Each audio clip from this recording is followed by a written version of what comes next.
Alright guys, we are live at the Igbo-Etche Road where we are here to show you the project that has been abandoned. Now, to interest you to know that this project was carried out about 6 to 7 years ago to link the Igbo-Etche people so that transportation and businesses can go on. As of today, this road is not motorable and it is not easy for the people of Igbo-Etche to access the oil mill market that is just ahead of this particular road. This is Follow the Project here on thavtv, when we give you in-depth analysis about ongoing projects here in Rivers State. We're not just looking at good projects here in Rivers State, but we're also bringing to light projects that have been abandoned so that the government of Rivers State can look into it and come to the aid of these people. Now, this road, as I said earlier, has been here over time and it's not easy for the people of Igbo-Etche and also Rumukurushi to access this particular road. But beyond the road and what it has to offer, we can also tell that people of this particular community has been complaining that over time there has been result or information about theft ongoing in this particular road.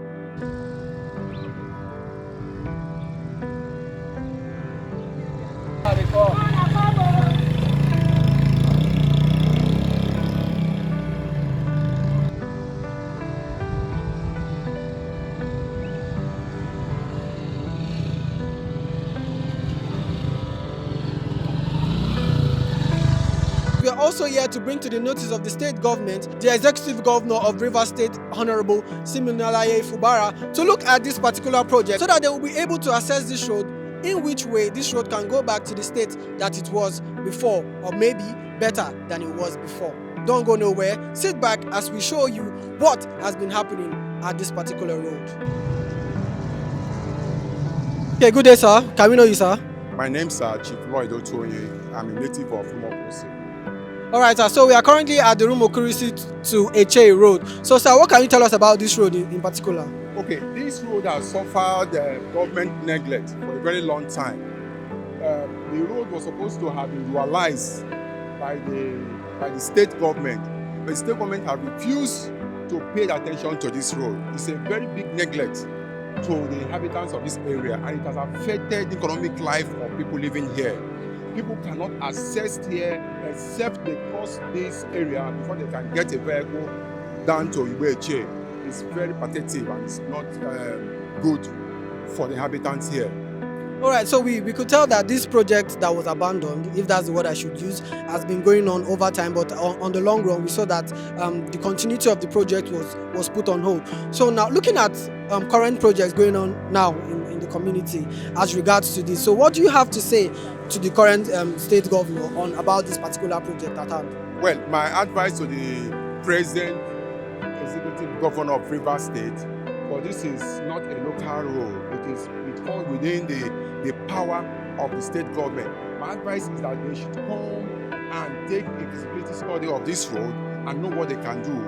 If possibly, realize this road. There are a lot of people living at Igbo-Etche there, so they need to access their place without hindrance. Looking at the people at Igbo-Etche, now we know that going down this road, we have farmlands and other produce, people that would want to transport their goods to the oil mill market. And we can find out that it is now taking like a longer route going to the market, and this might lead to the increase of food commodities in the market. So what way do you think the government are coming to this, looking to this matter and make it easy for the people of Igbo-Etche? No, definitely, if the government comes here and attention is paid here, the people living there, the Igbo-Etche people who are practically farmers, will be able to export their economy, their farm crops to oil mill. There is a market called oil mill there at Harcourt where they can sell this thing. But if it is not done, it will lead to increase in farm crops, and the people will pay much to get these crops from the farmers there.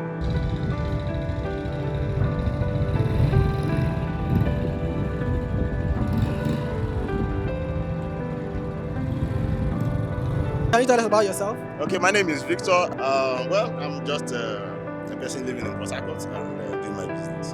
Alright, so we are at the Igbo-Etche Road. So can you tell us about this particular road in question? Okay, so I have a bit of attachment to this road. If I can tell you, maybe I know you must be talking to people that live just about here and do their businesses around here. Okay, but there's one unique thing about here that is so worrisome, so disturbing. From the point of real estate, that is where I might want to come in today.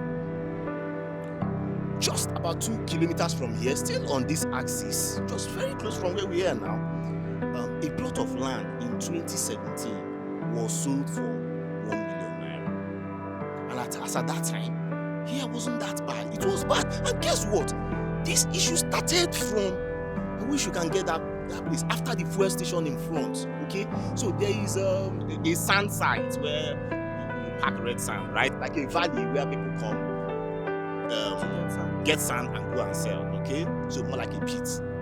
And from that pit to this junction, just after the tunnel, that fuel station, that was where the major pothole was. And it was okay that, okay, while we were passing doing our trade back then, trying to buy one or two lands just by this corner, the only particular challenge back then was just that point. And we were like, oh, come on. Personally, I was like, the people doing their trade, if the government does not come for them to fix that particular spot, why don't they fix it by themselves? Knowing that, one, they collect taxes. These are the real issues about this road. They were collecting taxes and they were doing business. So why don't they fix that particular portion?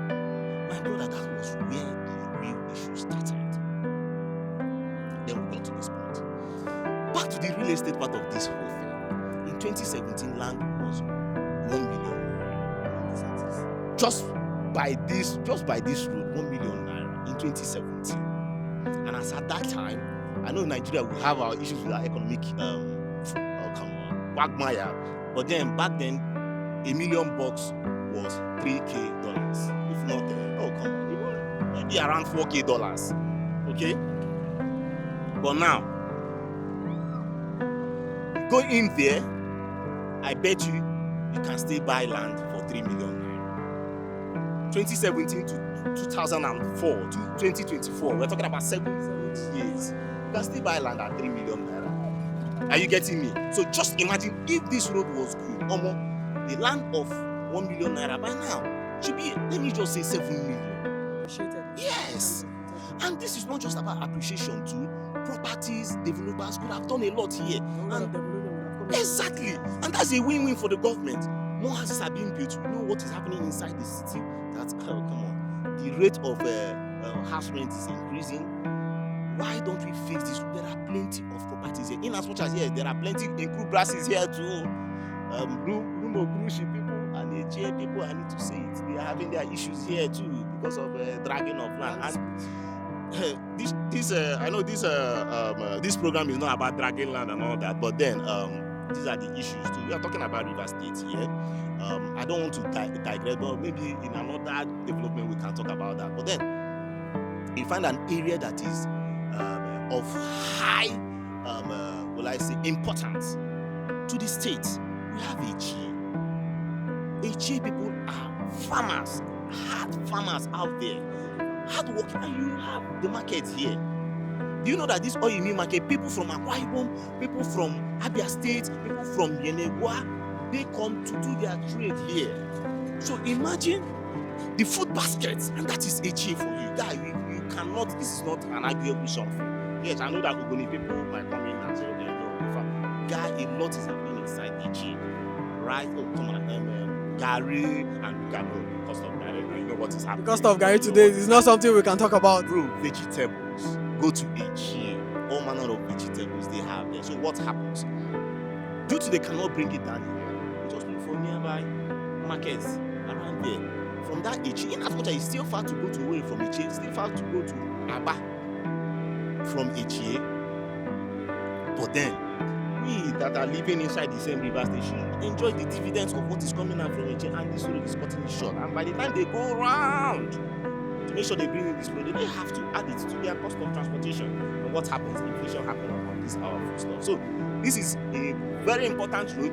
This road we are talking about is just about the major part that has spoiled. It's just about, before it was just a spot, but now we are talking about almost 2 kilometers of road. And then the other question is that I know that the government have been coming to measure and measure and measure. The question right now is what has been done.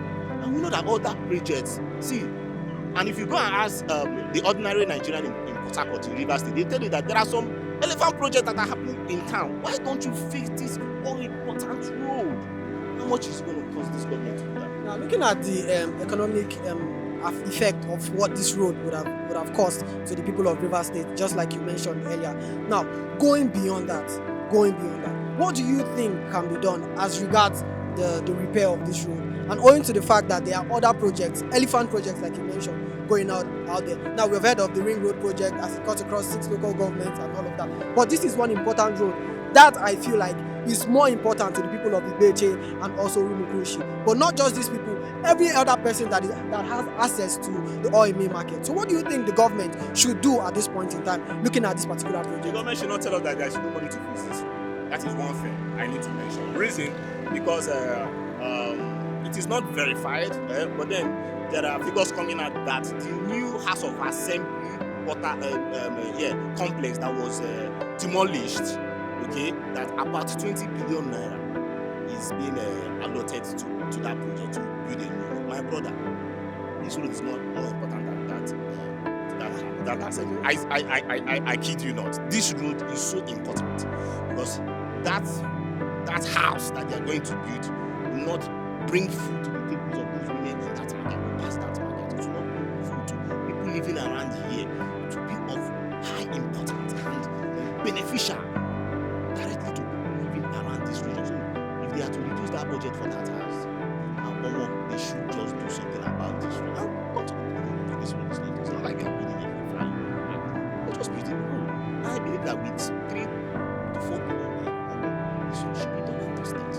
Okay? In the future, yes, it can still stretch. If they now want to bring it to the great kind of road, it might be 18 billion because of the kind of inflation that we face. Now, I'm talking about if they want to start from this starting point of oil mill down to where the ring road touches, then we might be talking about it. My own evaluation. All right, now there's one thing that is synonymous with projects going on in Nigeria as a whole. Let's not talk about River State as in particular, but in Nigeria as a whole, there's something that is synonymous about government coming into power and looking at the previous project that has been done on and all of that. So, what do you have to say about continuity in terms of maintenance about old projects? Now, the Ring Road project is coming up and it's going to be done in less than 3 years, just like the governor is saying. Now, what if the next governor comes in? What is he going to do about maintenance? So what do you think should be done as regards to that? Big issue. So when they make these roads, especially the flyovers that we got the information that I think over 2 years or thereabout, there was a timeline where when Julius Berger should be able to maintain those roads. And I think that's where we should also come in, because some of these roads is maintaining the old roads that have been done, especially the flyover, the Igbo flyover in particular. If you have been following this show, maybe one of these days you go there and show people what's happening. I don't want to mention plenty of them. When that time comes, we go there and give it to you guys live. So, in terms of maintenance, had it been this road was maintained back in those days, okay? We wouldn't have been talking about it. Look at the thickness of this asphalt. We are talking about an asphalt of about 5 inches. That is what I'm looking about. I'm looking right now. An asphalt of 5 inches. That is good. That is okay. Because when you start evaluating what was happening back in those days, with 2 inches of asphalt, they will just do the road and go. This is 5 inches, and we are talking about.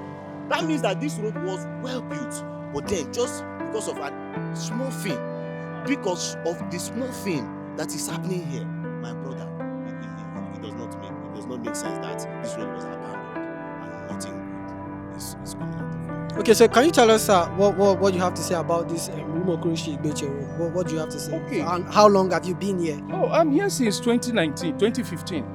In short, yes, the day of inauguration, May, I opened this place. This road is somehow motorable. Yes, around 2019, one company called Mimi, they come and they are they did not put drainage. Within short time, there's a pothole down over there. It just started like that, gradually.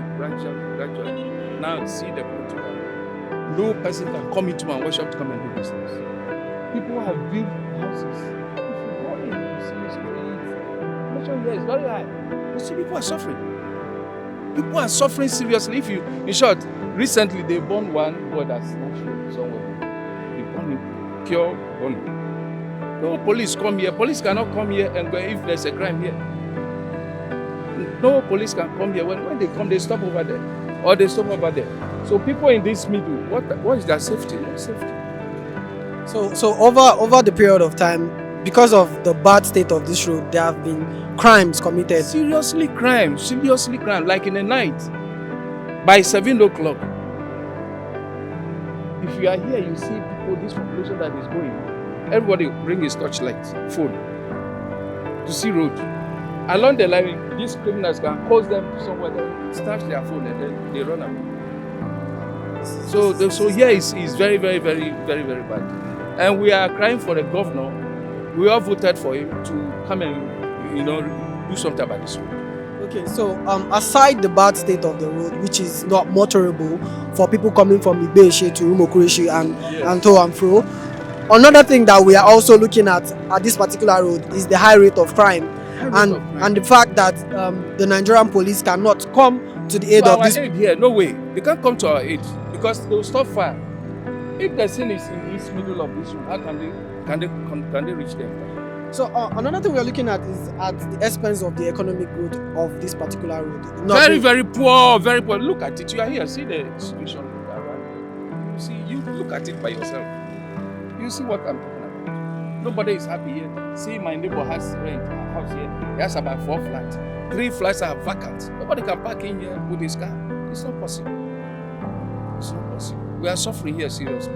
And I want the state government, if they really come for us, this particular dispensation, if they come for the masses, these are things they should do. They should send their local government chairman to go around, see the roads that are bad. What the people need. Go to Ghana. You're surprised. Unemployment is too much. If you have a road and the gutters are closed, send people there to go and clean it. Unemployment will go out of the road. Crime will reduce. If you go Ghana, you're surprised what is happening. I don't know why River State. In short, 2 weeks ago, I went to Akwa Ibom. In short, when I'm coming back, I shed tears. I said, I'm going back to that bad spot again. You drive 40 minutes non-stop, no traffic, full express. Why River State? We have so much oil, and people are suffering here. Look, this is inside River State. It's in the capital. Am I right? Yeah, definitely. Yeah, it's in the capital. Harcourt is in the capital. And then see the road. They can't lick Eche, they can't lick Obia. If you see the population ratio here, I think you people drive right from Element Junction. Go check it. You see, it is very, very bad. We are suffering here. We want the government to do something about here. Before this rain comes seriously, if this rain comes from this ending of this month to next month, that is, nobody can pass it. He said, young man, you go around the city and watch areas you need to be, repaired. Do it for the people. We don't need your money. Do good road. Give us hospital. Give us light, small light. That's all we did in Nigeria. Not this. Go Akwa Ibom, you're surprised that River State is not doing anything. My brother, I swear you. Alright guys, we have listened to commuters and also residents of the Igbo-Etche road, people that are making use of this particular road that has been bad for over a long period of time. Now from the interviews that we gathered, we could tell that this road was not in this state as at 6 to 7 years ago, but currently it is in a very bad state. Now remember, this is Follow the Project here on thavtv, where we give you in-depth analysis and reporting about ongoing projects in the city of Port Harcourt. Do well to follow us on all our social media platforms, like and subscribe. Also comment on what you think that should be done by the River State government as regards to this road and other projects, as we keep giving you reports about ongoing projects going on in River State. Remember, my name is Harcourt and I'm still your host on this particular program, Follow the Project. Do well to have a lovely day. Enjoy the rest of your week.